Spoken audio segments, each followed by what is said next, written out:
ក្មេងប្រុសអាយុ6ឆ្នាំម្នាក់បានស្លាប់និង4នាក់ទៀតត្រូវបានក្រុមគ្រូពេទ្យជួយសង្គ្រោះទាន់ពេលវេលាបន្ទាប់ពីពួកគាត់បាននាំគ្នាមួយគ្រួសារហូបសម្លស្ងោរស្ពៃក្តោបត្រូវបានក្រុមគ្រួសាររបស់ជនរងគ្រោះដាក់ការសង្ស័យថាទំនងមកពីហូបស្ពៃក្តោបដែលមានសារធាតុគីមីខ្លាំងពេកដោយក្រោយពេលគាត់ហូបត្រឹមតែ5នាទីតែប៉ុណ្ណោះខ្ញុំធត់ណាស់ខ្ញុំធត់ចៅខ្ញុំណាខ្ញុំទៅចៅខ្ញុំផ្សេងម៉ាក់សំប្រឹងដឹងទៅពេទ្យបានមកប្រហែលម៉ាត់ចៅដាច់ចោលបានចាវាលះពេកលះជ្រុលពេកចុះឆ្នាំគាត់មិនតែសើតែឆ្នាំមិនសាហាវម្លឹងពុលភ្លាមចាញ់ឆ្វាយតាមកញ្ចក់ទាំងអស់ដល់តែពេលហូបហើយបានតែ10នាទីទេកូនប្រសាខ្ញុំម៉ែអ្នកស្លាប់នឹងក្អួតមុនគេក្អួតឈូកូនអាទូចអាស្លាប់នឹងស្រាប់តែដល់នោះក្អួតឈូដល់ពេលរៀបម្ដាយលើកោខ្យល់ទៅស្រាប់តែទុនទៅដល់បានប្រហែលចៅខ្ញុំចៅស្រីទី1នេះធ្វើជាងគេនេះក្អួតដែរដល់តែពេលក្អួតអស់តែក្អួតខ្លាំងបែរអាលពុកសពនឹងណែនទៅចាប់ដើមអត់ស្រួលខ្លាំងដល់តែពេលមកចទូក្រួយមកធំមកខ្ញុំនឹងមកម៉ែវារងអូនខ្ញុំណាកូនឯងយកប្អូនកូនទៅពេទ្យឲ្យលឿនកូនទៅលឿនកូនក៏យកកូនយកទៅពេទ្យទៅកូនមកចទូទៅដល់នោះកូនបណ្ដាប្រហែល1ម៉ោងកូនទេចៅខ្ញុំស្លាប់បាត់ហើយពេទ្យជួយអត់ទាន់អ៊ំដឹងថាតើស្ពៃក្តោបនឹងមានប្រភពមកពីណាទិញមកពីណាអត់ចៅទៅទិញនៅលើលមកដែលគេលក់តាមផ្លូវហ្នឹងចានឹងផ្សារខាងផ្សារសចាបនេះចាឲ្យពលនឹងហើយក្អួតឲ្យចៅស្រីខ្ញុំនិស័យកូនមីទី3នេះគ្រាន់តែពលក្អួតខ្លាំងហ្នឹងចកកញ្ចក់នេះចាប់ដើមខ្មៅចេញឆ្វាយមកហ្មងអូនឯងមិនជឿសានមើលសពចៅខ្ញុំមកកញ្ចក់ជាបាតយើងឡងឆ្វាយឡើងអស់ចៅទៅមិនចៅរួនហ្នឹងគ្រាន់តែពលក្អួតចាក់ទិញហ្នឹងរៀងតែបបោមកក៏ឆ្វាយដែរកញ្ចក់ដាក់ក៏ឡើងពណ៌ឆ្វាយដែរ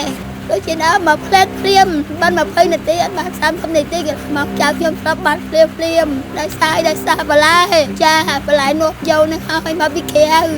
បានចៅខ្ញុំស្លាប់លឿនណាឆ្ងល់ថាវាខ្លាំងដល់យើងស្លដាំទឹកពុះ100អង្សាហើយនៅតែមានសារធាតុគីមីពុលទៀតណាសួរញ៉ាំឆ្លោនៅសួរញ៉ាំអូពេលដែលយើងស្ងោរឯអាស្ពៃក្តោបនោះស្រស់ទៀតចានៅស្រស់ញ៉ាំវាអត់មានអាលួយមានអីអត់មានអាលួយទេអត់ប្រែពោឲ្យវាសួរញ៉ាំឲ្យពពុះឡើងពពុះខ្លាំងហ្មងអញ្ចឹងពេលដែលយើងស្លហ្នឹងអាផ្លែស្ពៃក្តោបនឹងពពុះឡើងចាឡើងពពុះផ្លែតែពេលហ្នឹងយើងអត់មានការសង្ស័យអីទេអត់ចាប់អារម្មណ៍ទេកូនប្រុសខ្ញុំចាមន្ត្រីជំនាញហ្នឹងសូមលោកពូលោកអ៊ំហ្នឹងចាត់ការបរិងអ្នកលក់បន្លែហ្នឹងធ្វើមិនឲ្យបានច្បាស់លាស់ខ្លាចអ្នកក្រោយតទៀតស្លាប់តគ្នាខ្លាចពលតគ្នាបើអញ្ចឹងសូមអ៊ំអ្នកធ្វើការនឹងជួយចាត់ចែងឲ្យច្បាស់ជួយមើលឲ្យច្បាស់លាស់មែនទេកុំបដ ឲ្យចូលស្លាប់អស់ហើយព្រោះខ្ញុំមានគំរូចៅខ្ញុំស្លាប់មួយហើយណាខ្ញុំសូមឲ្យពូមីងអ៊ំនឹងទាំងអស់គ្នាសូមជួយចាត់ចែងអ៊ំអ្នកធ្វើការខាងជំនាញហ្នឹងជួយកុំឲ្យដូចខ្ញុំទៅទៀតជាសេតចៅខ្ញុំតែម្ដងស្លាប់អត់ដឹងរឿងអីទេឃើញតែសារបន្លែមកបើព្រឹកនេះស្ដាប់ចៅបាត់មួយ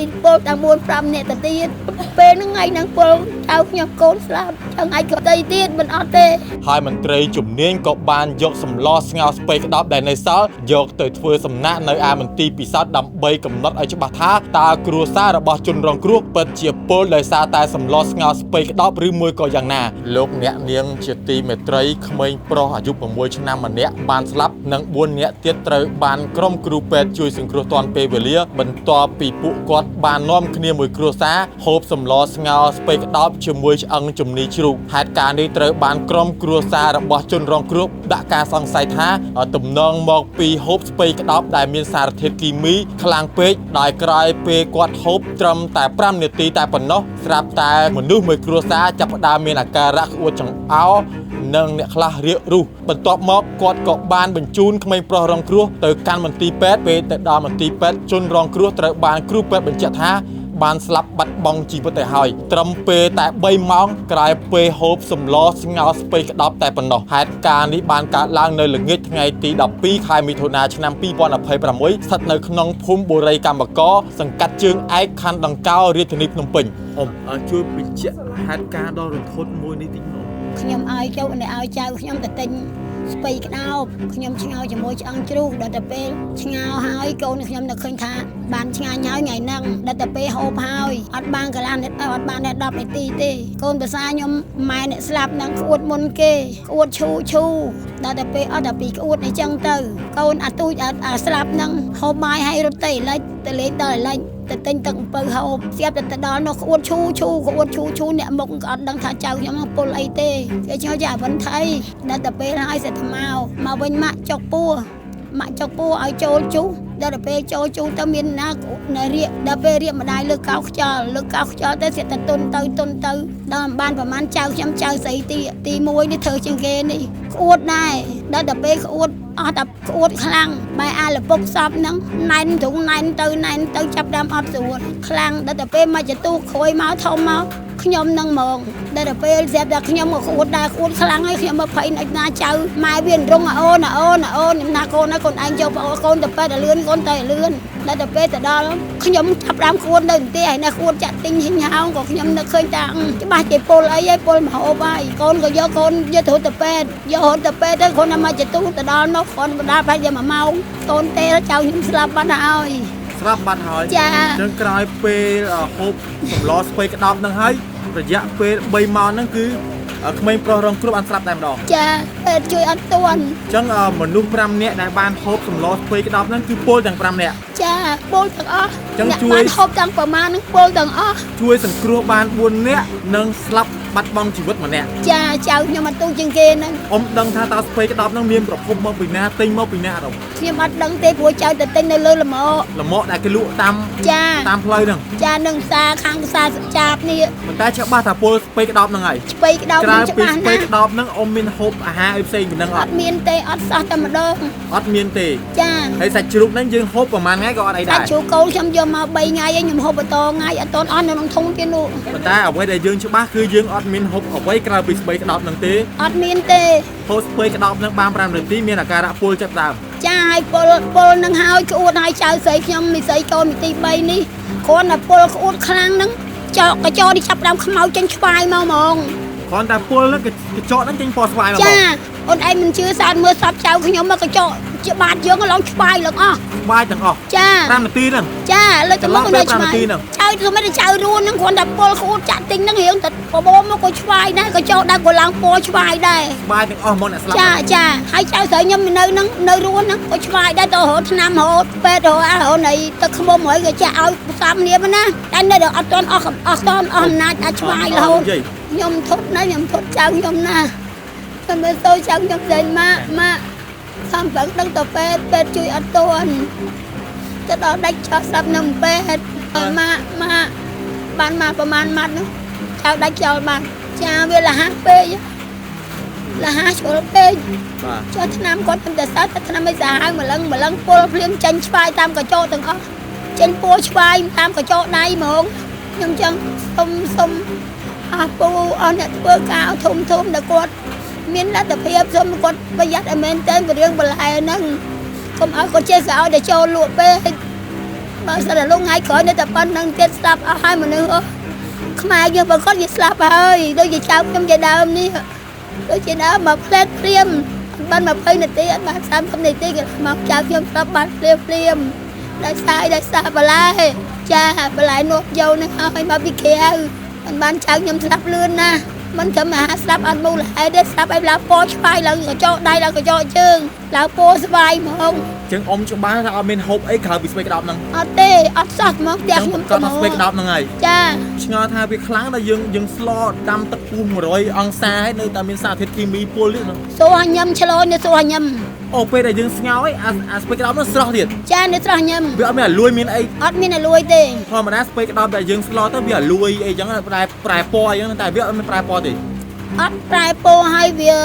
ចូលឲ្យខ្ញុំឲ្យពពុះខ្លាំងហ្មងអញ្ចឹងពេលដែលយើងស្លហ្នឹងអាផ្លែស្ពៃក្តោបហ្នឹងពពុះឡើងពពុះចាឡើងពពុះផ្លែតែពេលហ្នឹងយើងអត់មានការសង្ស័យអីទេអត់ចាប់អារម្មណ៍ទេកូនប្រុសខ្ញុំឲ្យសពហ្នឹងឆ្លោអត់មានការចាប់អារម្មណ៍ទេបាទអត់ចាប់អារម្មណ៍ទេដល់ពេលឲ្យនាំវាគ្រាន់តែកូនថាផ្លែម៉ែ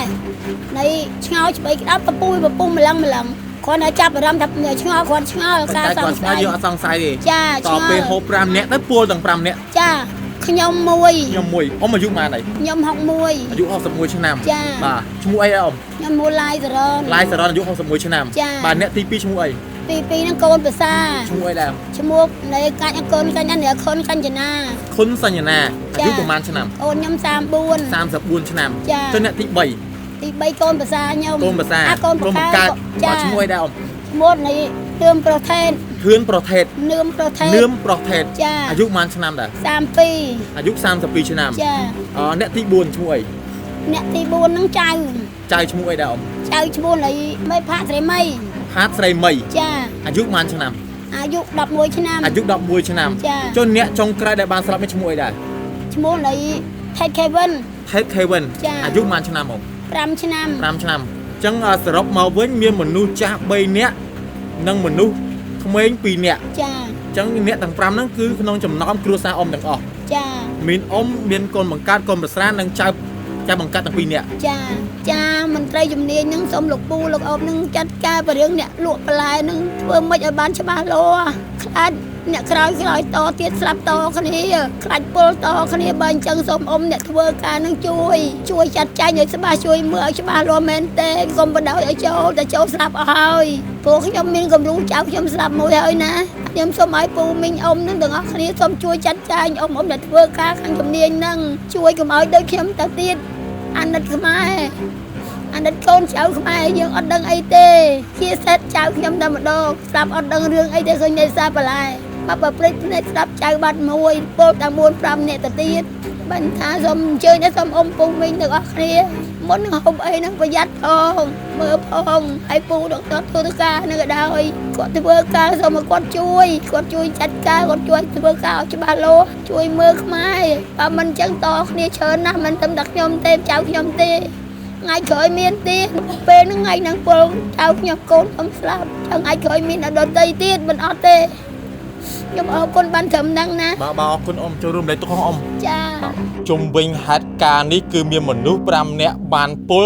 សង្ស័យថាពលសម្លស្ងោរស្ពៃក្តោបដោយក្នុងនោះមានម្ដាយក្មេកកូនប្រសានិងកូនបង្កើតនិងចៅស្រីម្នាក់ត្រូវបានជួយសង្គ្រោះតាមពេលវេលាចំណែកឯចៅប្រុសអាយុត្រឹមតែ5ឆ្នាំត្រូវបានស្លាប់ក្រោយពេលបញ្ជូនទៅកម្មមន្ទីរពេទ្យក្រោយមានហេតុការណ៍នេះកើតឡើងកម្លាំងនគរបាលជំនាញនៃការិយាល័យនគរបាលបច្ចេកទេសនិងវិទ្យាសាស្ត្រស្នងការដ្ឋាននគរបាលរាជធានីភ្នំពេញក៏បានចុះមកពិនិត្យលើដងខ្លួនសាកសពហើយមន្ត្រីជំនាញក៏បានយកសម្លស្ងោរស្ពៃក្តោបដែលនៅសល់យកទៅធ្វើសំណាក់នៅឯមន្ទីរពិសោធន៍ដើម្បីកំណត់ឲ្យច្បាស់ថាតើគ្រួសាររបស់ជនរងគ្រោះពិតជាពលដោយសារតែសម្លស្ងោរស្ពៃក្តោបឬមួយក៏យ៉ាងណាជុំវិញហេតុការណ៍នេះកើតឡើងដែលបណ្ដាលឲ្យក្មេងប្រុសអាយុត្រឹមតែ5ឆ្នាំម្នាក់បានពលស្លាប់គ្រួសារជនរងគ្រោះក៏បានស្នើសុំឲ្យមន្ត្រីជំនាញពាក់ព័ន្ធមេត្តាពិនិត្យលើការនាំចូលប្រភេទបន្លែនានាផងដែរកុំឲ្យមានការនាំចូលបន្លែដែលមានសារធាតុគីមីកុំឲ្យមានវិបដិសារីដោយគ្រួសារគាត់ដែលមនុស្សមួយគ្រួសារមានគ្នា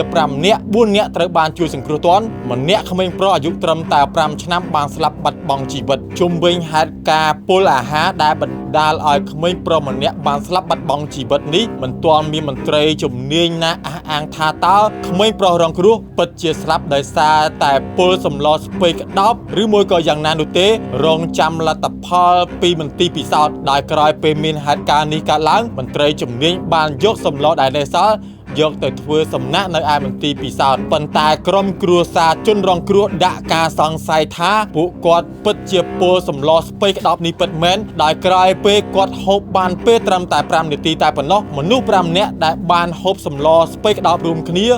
បានពលទាំងអស់គ្នាគឺមានអាការៈក្អួតចង្អោរហើយមានអាការៈរាគរូសអរគុណប្រិមិត្តដែលចំណាយពេលតាមដានទស្សនានៅការផ្សាយរបស់ក្រុមការងារឬ News ចំបាទសីហានិងក្រុមការងារសូមអរគុណសូមគោរពលា